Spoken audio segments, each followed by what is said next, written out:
Hey guys, welcome back to MMA Library. Today in MMA and UFC news, Belal Muhammad breaks down Jon Jones versus Ciryl Gane during a recent interview. Here's what Belal had to say. We knew that there was going to be a big wrestling advantage, but I'm sitting there looking at Gane like, bro, did you not think he was going to wrestle? Did you not think you were going to get taken down? Like, I'm wondering what he did for this training camp, because him getting up, there wasn't much effort from him. And it was a tight guillotine. I was working with Hector Vasquez in Vegas yesterday, and he broke it down what it was, the guillotine from there. When you're looking at it, he had it over the top. He put all the pressure down on there, and for Jones being 250 pounds, all on your neck, it wasn't like a soft tap from Gane. He just really didn't have nothing for it. And yeah, I just wanted Jon Jones showed greatness again. Him against Stipe, he's going to be amazing. Stipe obviously has wrestling. He has movement. He's fast. So I want to see how he competes with Jon Jones, how Jon Jones does get a little bit more time on the feet.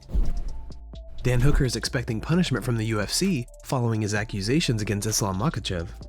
The UFC don't care, and USADA don't care. Why do you think I'm the guy that came out and said something? I don't care. You don't think that I know there are going to be consequences for what I said? You don't think I'm going to be punished for what I said? I just don't care. Do I think the UFC is going to punish me in some way? Yeah, I'm sure they will. I'm sure they'll give me some tough matchups. Ask the last 10 blokes, I forget. They're all tough matchups. Bring it on. You want to give me tough matchups? Give me tough matchups. I'm not going to blatantly see one of my teammates cheated out of a world title and not say anything. Jon Jones sheds light on the controversy surrounding the tape incident at UFC 285. Jones made it clear if the UFC doesn't allow him to tape his feet, he won't fight. Here's what Jones had to say. So I used a different tape. I usually use a certain brand of tape. I'll give them a shout out, War Tape. And I feel like it's just a lot stickier. I used the UFC's tape tonight, and as soon as my body started to sweat, the tape was sliding all over the place. And so I made like almost like a little cast around my toe that linked down to the middle of my foot, so that the tape wouldn't slide off my toes. And when I got out there, the commission was just like, you can't tape your feet. And I'm like, dude, I've always taped my feet. I'm not gonna compete if I can't tape my toes. I just won't do it. I want everyone to know that for the future. So thank God we didn't have a disaster out there tonight. But they ended up changing the tone a little bit. They allowed me to keep my toes taped, and they had made me take the rest of the tape off the rest of my foot. And it was a nice little distraction going into the fight. One thing about my job is that it throws curveballs, and we got to be able to think on the fly, and we got to be able to improvise. Martin Vettori believes he could still become champion, and that fans would be silly to count him out. Vettori is set to face off against Roman Dolidze at UFC 286 in London. Here's what he had to say about the matchup. Yeah, he's definitely dangerous in some position, but I think he's trying to chew too much for his mouth, you know? He's trying to take too big of a step for him, but you know, he's taking his chance, and I'll be there to prove him wrong. And you know, I'm still running after the title. Don't get me wrong, you know, like don't count me out. I'm in the top 5. I'm one of the youngest in the division, and I'm coming for everything. Like you know, I already faced everybody in the division, and yeah, man, I mean, I can't wait to just put it on, and I really want to finish, and yeah, we go from there. Henry Cejudo believes there is still a chance we will see Jon Jones face off against Francis Ngannou in the UFC. Here's the clip. I don't believe that Francis' fight is off the table. I think Francis is going to get his big payday. More likely, the chances of Francis beating somebody and strictly striking with a striker who understands movement and all that, unless it's MMA gloves, I can give him a shot. But if it's just boxing, I don't see Francis beating these guys. I really do. I think the UFC would want to make that fight with Francis Ngannou versus Jon Jones. Jon Jones, I mean, he wins the fight. He just retires. He retires as, to me, I think you do have to beat a Francis Ngannou. Or you got to continue to keep defending it to really call yourself the greatest heavyweight of all time. Because at the end of the day, guys, it all goes down to numbers. How many defenses have you had at heavyweight? You see what I'm saying? So you could beat a Stipe, but John, I think the UFC could still make this fight happen. Remember, this is all business. Stipe Miocic reveals what he said to Jon Jones at UFC 285. He says he took John's post-fight comments personal. Talk to me about when they put you on camera. Did you, I saw after the fight, John Jones is doing his interview with Rogan, and they put you on camera. He starts talking about how he's going to beat you, and they got camera on you, and you were mouthing some words, and I did some lip reading. And I have a feeling I knew what you were saying, but I'm not sure. Can you tell us what you were thinking at that time and what you were saying? Bring it. I love it. That's what I thought you were saying. Yeah, bro. Like people, you're the nicest dude ever. Love you to death. You're freaking awesome friend. But when you get serious, like when it's fight time, when it's a fight, when it's someone you're gonna be fighting, you're freaking all business.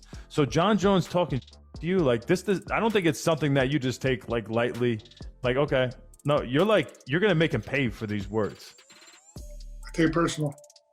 You do take it personal. Like if Vellante decided to go hang out with John Jones right now, like you might not be friends with Vellante anymore because like at this point, you and John Jones are enemies. You guys are enemies. Never talk to him again. Nate Diaz offers some advice to Michael Chandler for his upcoming fight against Conor McGregor later this year. I seen you chopping it up with Nate Diaz. Was he giving you tips on how to beat Conor or what? Well, maybe. He's beating him before, you know what I mean? Maybe. What were you guys saying? He said, don't you go winning because we're going to do something. So we'll see. Yes, I'll see you Monday. No, we'll see what happens. What's up? Is the beef between you and Conor real? Like, are you starting not to like the guy or what? Because at first it was we're cool. About half and half. Yeah, we're half and half. We are mutually beneficial opportunists who love to compete against each other. And that's where we're at right now. Prediction for the Conor fight. You finishing him? I finished him in the second round. John Jones reclaims the #1 spot on the pound-for-pound rankings following his victory over Cyril Gane this past weekend. Jones skipped 9 places to be ranked at the top once again. Jones was not the only fighter to make a leap in the rankings following UFC 285. The new women's flyweight champion, Alexa Grasso, debuted at #2 and is only surpassed by Amanda Nunes. Sean O'Malley has allegedly entered a training camp for a fight in May. O'Malley tweeted, "Can't wait for May 6th." Aljamain Sterling then replied referencing Henry Cejudo not making up his mind, and this is the fight the fans wanted to see anyways. Sterling was then asked if the fight is confirmed, or is he waiting for confirmation. Sterling replied with, 100, we gonna be in the building heavy. What do you guys think about the news? Has Cejudo pulled out of the Sterling fight? And will we see Aljo versus O'Malley in May? Let us know in the comment section below.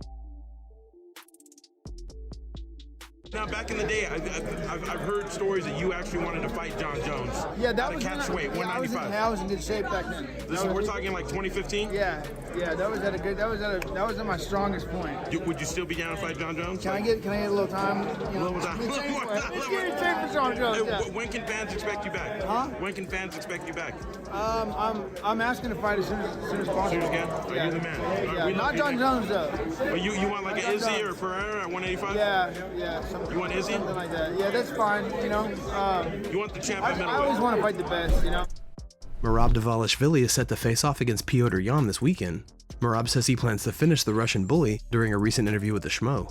Here's the clip. But you get the decisions. Why is it going to be different? Why are you going to finish Petr Yan Saturday evening? I just want to finish him, you know, because I don't like the guy. You know, I have all respect all my last ex-opponents, you know, but somehow I don't like this guy much, you know. That's the only guy I have some respect. He's a good fighter, good family guy, but otherwise he's stupid, you know. He's Russian bully, you know, so I want to just finish him. So it's a fight. I'm gonna do my best, and that's all I'm looking for. And I'm looking for to knock him out. Yeah, I'm just gonna, after this, I'm just gonna wait. If Aljo wants to move up, he can move up and I will fight title. If Aljo don't wanna move, I will beat all these guys, you know. They have to fight me, not for the title, you know. Guys, thanks so much for checking out the video. If you like the content we do here on this channel, don't forget to like and subscribe to MMA Library for all the latest MMA and UFC news. We'll see you in the next video.